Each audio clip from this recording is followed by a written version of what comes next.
I know him. I've seen him around town. He like drinks and goes out and parties. What does that have to do with what I'm asking you? I mean, so I wouldn't.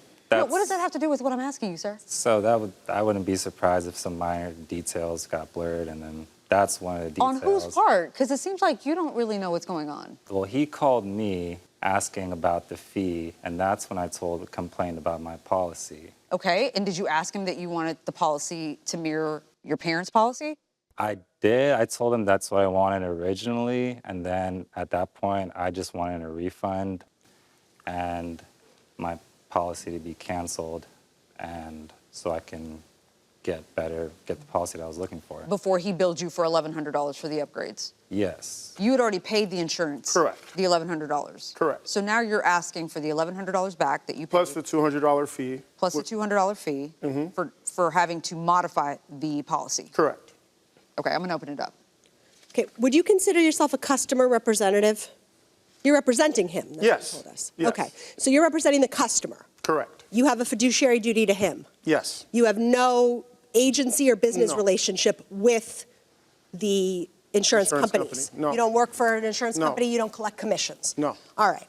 I would strongly suggest when you leave here today that you look up the laws for customer representatives Okay. with respect to insurance in the state of Florida. They Florida, call them okay. customer representatives instead of brokers. Okay. They don't allow what you're doing. All right. Yeah, there's almost very little that you can do according to this law. You can't describe the benefits or terms of an insurance coverage. Yeah. I mean, if your client here said, hey, Mr. St. Charles, what are the benefits of this coverage? If he had a question about the insurance policy, wouldn't he want to ask you? You're the one who sold him the policy. He never spoke with anybody else, but you wouldn't be allowed to do that, according to this statute. I mean, there's so much here that you can't do. I'm almost wondering, what really do you provide? What's your service? And what do you tell the insurance agencies when you call? I call them and let them know that I'm representing this person. I'm calling in on their behalf, and everything goes well. Okay, the parties are excused while we deliberate in this matter. Thank you both. We have deliberated and reached a unanimous verdict. So licensing laws, both for contractors, for insurance folks, can be very complicated and can be very sometimes technical and sometimes punitive.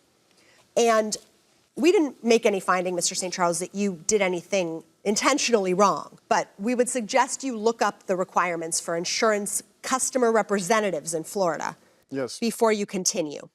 For that reason, and others, we kind of had trouble with this case because, Mr. Singh, you received the value of a policy that covered you for 3 months. It may not have been exactly what you wanted for the first month, but the minute that you told the defendant that, it did cover you. So we are not inclined, nor does the law require us, to refund you the money for the policy. In addition, although you did pay a broker fee, the defendant is now out of pocket well over $200 for your coverage. So we're not going to award you the money that you're out of pocket, sir. That's what how you're going to have to suffer because of this licensing issue. But we also don't see a basis to return the money you paid for the policy itself. So for that reason, Mr. Singh, your complaint is dismissed. Mr. St. Charles, your counterclaim is dismissed. And both of you have some reading to do, I think, in the meantime. Good luck to you both.